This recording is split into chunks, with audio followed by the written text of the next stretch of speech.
안녕하십니까. 혼란한 정치 시사 이야기를 술술 풀어보는 송권의 혼술 11월 17일 화요일 늦은 시간에 인사드리게 됐습니다.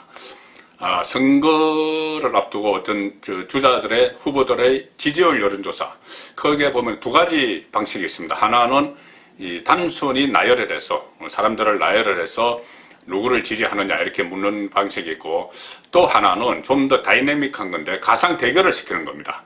A 후보와 B 후보를 가상 대결을 시키고, 또 A 후보와 C 후보를 시키고, 이런 식으로 여야 한 명씩을 가상 대결을 시켜서 결과를 파악하는 그런 방식인데, 이 가상 대결 조사는 보통 아주 유력한 후보들이 들어갑니다. 뭐 군수 후보들은 안 들어가죠.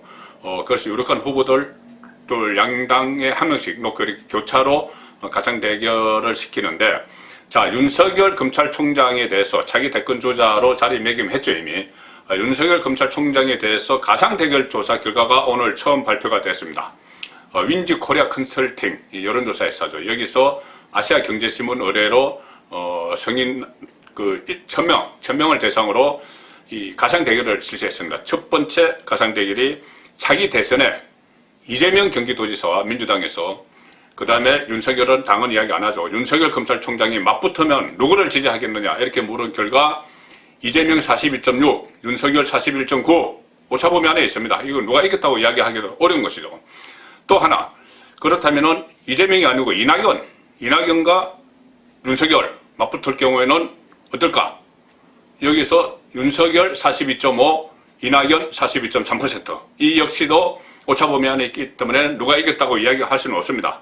결론적으로 이 세 사람, 윤석열이 나서서 지금 사실 윤석열은 어떤 정당 소속도 아니죠. 지금 개인 인기입니다. 개인 인기 가지고 지금 이렇게 붙이는 겁니다. 그래서 나중에 이 대선판이 무르익고 또 윤석열이 어떤 정파를 선택을 한다든지 아니면 또 제3의 인물이 나올 때는 어떻게 될지 모르지만, 지금 현재로서는 다른 어떤 범야권 주자보다 윤석열이 이재명과 이낙연의 상대가 되고 있다. 그 흐름을 지금 읽을 수가 있는 것이죠. 그리고 또 이 대통령 후보로 적합한 사람이 누구냐, 이것은 이제 가상 대결 여론조사가 아니고 단순 여론조사인데, 이 물음에서는 민주당에서는 이재명 25.1, 이낙연 22.7 이렇게 나왔는데, 자, 범야권에서 또 윤석열이 1등을 했습니다. 1위를 했습니다. 25.5%로 가장 높았습니다. 25.5%. 그런데 한 가지 주목되는 점은 다른 조사와 달리 여기서 범야권의 다른 주자들도 좀 치고 나오는 그런 양상입니다. 윤석열이 25.5인데 유승민 11.0%. 다른 조사에 비해서는 많죠. 2위입니다.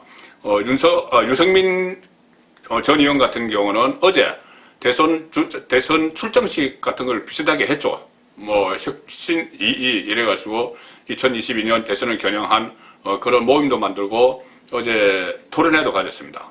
그 여파겠죠. 그 여파로 11.0%까지 얻어서 2위를 했고, 그 다음에 다른 주자들도 꽤 많습니다. 홍준표 10.8, 안철수 7.6, 오세훈 6.1, 김종인까지 나왔네요. 김종인 2.5. 김종인 국민의힘 비대위원장도 자기 정치 욕심 있다고 하더니 대권 주자 여론조사 안에 들어가서 2.5% 받았습니다. 자, 이것은 뭘 이야기하느냐 하면은 지금 윤석열이 매기 역할을 해서 범야권의 대선 주자들도 움직이기 시작을 했고, 캠프도 내고 많이 하죠. 토론회도 하고. 그리고 실제로 유권자들도 관심을 갖기 시작했다. 이것은 윤석열 효과입니다. 자, 이 과실을 결과적으로 윤석열이 따먹을지, 다른 야권 주자들을 가져갈지, 아니면은 민주당에서 또 가져갈지, 그것은 지금 앞으로 어떻게 하느냐에 따라서 달려있겠죠. 자, 이 상황에서 이재명과 이낙연 어떤 반응일까요? 지금 이렇게 되면 3강 구도가 굳혀진 겁니다. 윤석열이 끼어들어서 원래 민주당 두 사람만 하다가 3강 구도가 완전히 정착이 됐는데, 여기서 이재명과 이낙연 반응은 어떨까요? 이재명은 슬프면서도 웃긴 일이다 이렇게 이야기를 했었죠. 슬프면서도 웃긴 일이다. 윤석열이 자기 대권 주자에 등장하는 데 대해서. 글쎄요. 슬픈 것이 왜 슬프다고 하는지 모르겠지만 이런 분석도 나옵니다. 윤석열과 이재명이 지지자가 겹친다. 뭐냐 하면은 친문이 아니고 비문, 여권 안에서도 민주당을 지지하는 사람들 중에서도 상당히 친문과 비문으로 나눠 있죠. 이재명은 친문 쪽에 계속 이 견제를 받는 비문의 대표죠.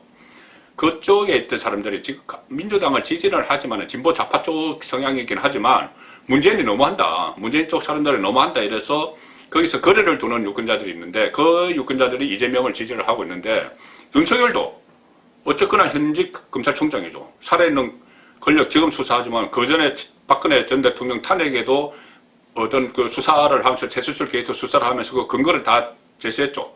그리고 문재인 정권 들어서고 나서 이른바 적폐 수사 이런 것도 막 했기 때문에 어떻게 보면은 이 범여권에 또 들 수도 있다. 뭐 그런 생각도 있죠. 김종인도 그렇게 이야기했죠. 그렇게 본다면은 진보 좌파를 지지하는 유권자 중에서도 이재명과 윤석열의 지지층이 겹친다.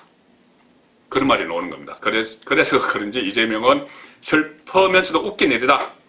윤석열의 차기 대권 주자 등장을 그렇게 이야기했고요. 자, 이낙연 대표가 그동안은 좀 말을 좀 아꼈는데 이제 대권 라이벌이 되어버린 거죠. 윤석열에 대해서. 윤석열이. 그런데 오늘 가는 클럽 토론회, 중견 기자들 모임이죠. 가는 클럽 토론회에서 이런 말을 했습니다.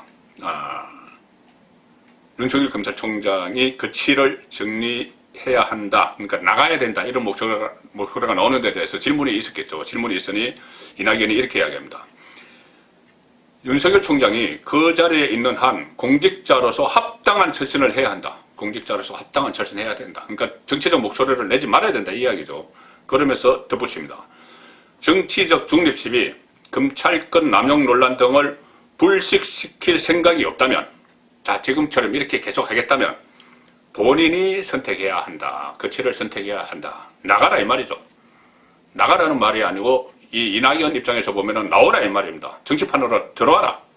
들어와도 괜찮다. 한번 붙어보자. 이 말이죠. 이 말인데 어떻게 보면 이것이 이낙연의 진심일지도 모릅니다. 왜 그러냐면은 이 윤석열이 계속 검찰에 남아있으면서 살아있는 권력을 수사를 하고 추미애 등으로부터 이렇게 핍박을 받으면은 점점 몸값이 올라가죠. 덩치가 커집니다. 이낙연은 그것이 들어올 수가 있습니다. 차라리 지금 그냥 정치판에 들어와서 정치 아무것도 모르니까 지금 나와서 붙어보자. 이런 말로 들립니다. 자, 윤석열은 어떻게 알고 있을까요? 윤석열 최근에 조금 뜸하죠. 계속 그 국정감사 발언 이후 또 대전지검 방문하고 그 일이 있었는데 조금 뜸한데 다시 움직이기 시작을 했다고 합니다. 오늘 검사들, 부장검사 3명, 평검사 4명과 점심을 했는데 그 갑질 사건 수사를 맡고 있는 그 검사들이랍니다. 그런데 여기서 또 검찰은 사회적 약자를 보호함으로써 공정하게 형사법을 집행하는 것이 가장 기본적인 책무다. 자, 공정하게 형사법 집행. 그 전에 검찰개혁의 핵심은 살아있는 권력 수사다. 하면서 그것은 연장선의 노말이 공정한 이 집행이죠. 검찰력 집행, 검찰권 집행. 이것도 오늘도 같은 말을 한 겁니다. 자, 그리고 앞으로 계속 일선 검사들과 오찬 간담회를 윤석열이 계속해 나간다. 그것이 대검찰청에서 오늘 흘러나온 이야기입니다. 그렇다면은 윤석열의 행보 계속 보폭이 넓어질 텐데 일단 상강구도가 정립이 된 이 상황에서 조금 전에 말씀드린 대로 범야권 후보 여러 명 중에서 누가 치고 나올지 그것이 지금부터 관전 포인트가 되고 있습니다. 그리고 대선 열기가 점차 달아오르고 있는 현상이기도 합니다. 송국근의 혼술이었습니다.